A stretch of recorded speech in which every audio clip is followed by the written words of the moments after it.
On enchaîne les amis avec les requêtes get partielles. Alors c'est quoi les requêtes get partielles? C'est tout simplement des requêtes get qui vont aller chercher une certaine partie de la ressource. Alors ça c'est des requêtes qui sont très utilisées par des plateformes comme YouTube. Parce que lorsque vous chargez une vidéo YouTube, YouTube ne va pas charger totalement la vidéo.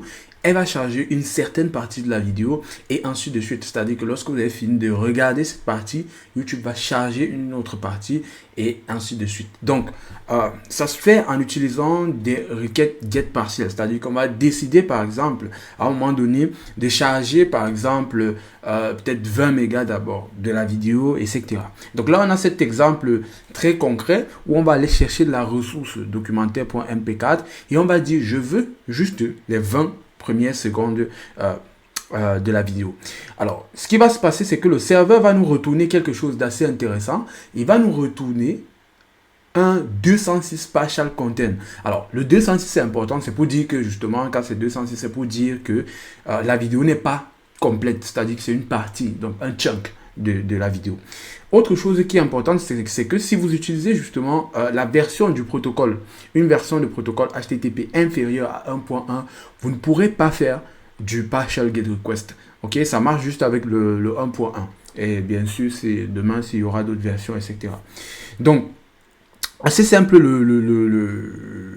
c'est assez simple, hein? C'est assez simple. Donc du coup, lorsqu'on fait une get request par exemple sur voilà un get request URL movie.mp4 avec HTTP version 1.1 sur notre host, naturellement, ce qu'on va faire, c'est qu'on va indiquer un byte. Donc on va pas dire techniquement 20 secondes de la vidéo, vous comprenez. Donc là, on va indiquer un byte pour dire OK, si la vidéo fait par exemple, je sais pas 20 gigas, on va prendre d'abord de 0 à 1 méga. Donc c'est ce qu'on va charger. Ok, donc là je vais vous, on va aller sur quelque chose d'assez simple, voilà a priori, c'est un fichier qui va s'appeler partial.txt. Alors, partial.txt, c'est un fichier qui va contenir alors des nombres de 1 à 100, naturellement. Et donc, l'idée, ce serait de retenir ou de prendre une certaine partie de ce fichier-là et pas le prendre complètement. Vous comprenez ce que je veux dire? Donc, alors, évidemment, on va encore prendre un nouveau outil Linux. Je crois que vous connaissez curl, c'est un outil qui est assez bien utilisé par la communauté des développeurs et qui est très populaire parce que derrière c'est des requêtes get que curl va exécuter. Et ce qui est magique avec curl justement, c'est que on peut spécifier certaines conditions. Ok, donc on a vu comment on peut effectivement écrire une requête get de base, mais l'idée c'est qu'on puisse aller rapidement avec un outil comme curl pour voir ce que ça donne après. Et là on va spécifier notre get request array, donc partial.txt. Alors, c'est du texte simple. Donc là, on fait un get et regardez, on obtient tout normalement comme ici. Donc là, on est à peu près sûr que voilà, c'est un get request qui a été exécuté derrière. Alors, il y a un truc qui est intéressant avec curl, c'est que si on met par exemple -i là, on va tout simplement get juste le header. Ok, on va tester. Donc là, il nous retourne juste le header. Et là, naturellement, on voit que notre serveur, c'est Nginx et que on est sur du content type qui est plain, donc du texte simple texté. Et très important, le content left, c'est-à-dire que la taille en fait du fichier ou du contenu du fichier, c'est pareil. Donc là, on est sur du 292 bytes. Qui est très important. Et autre chose qui est vraiment important, c'est le accept range. D'accord? Donc là, sur le document, là, on a pu voir que si on veut spécifier un range, on va spécifier avec range byte. D'accord? On va spécifier, je veux de tel à tel. Donc là, évidemment, on a ce byte range là. Ok, by range qui veut dire qu'est-ce qui est accepté si on veut faire du partitionnement, voilà les mots. On va utiliser des bytes, tout simplement. Donc ce que je vais déjà faire, c'est que je vais ouvrir encore Wireshark pour qu'on puisse sniffer un peu tout ça. Question d'avoir une visibilité sur nos différents paquets. Donc là, je vais commencer le sniffing. Et là, donc du coup, je vais relancer mon curl. Voilà, et je vais le stopper.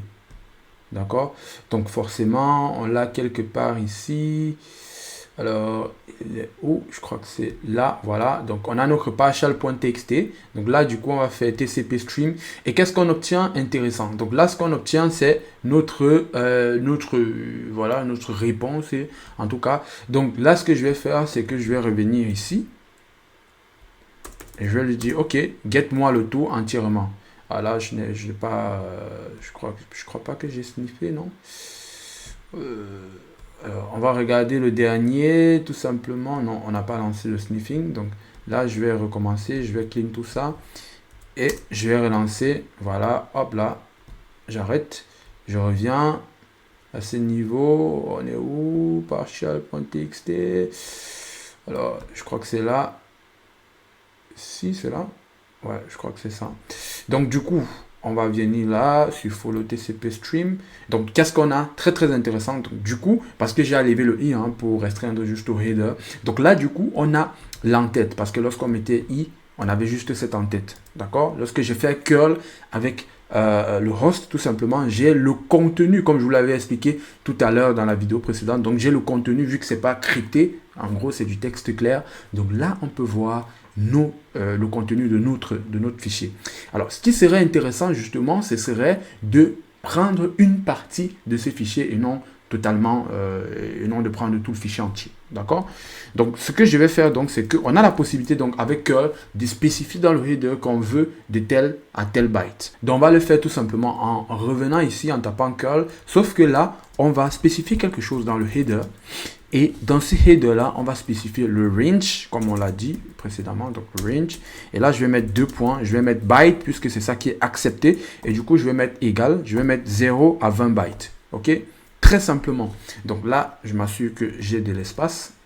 Là, et je tape. Donc du coup, ce qui se passe, c'est qu'il va aller dans le fichier et prendre cette partie-là. Et ce qui correspond entre 0 et 20 bytes, entre guillemets, c'est de 1 à 10.